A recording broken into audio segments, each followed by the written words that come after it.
Bueno, el equipo, a pesar de la derrota, yo creo que tuvo buenas sensaciones, ¿no? Exceptuando el último cuarto y teniendo claro que para nosotros, teniendo en cuenta el tema playoff, es una final contra un rival directo, por lo tanto la semana ya con ganas de que llegue el domingo para jugar el partido.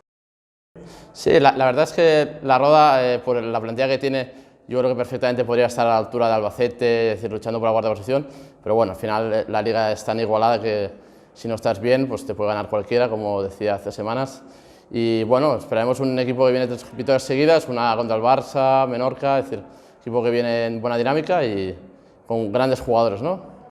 Bueno, yo creo que ellos van a plantear un partido físico de mucho contacto, como en el partido de ida. Entonces, es importante el balance defensivo, el control del rebote y después tener claro los jugadores que están en racha, ¿no? Como Diop, como Hughes, Sanz en el base, Tamayo.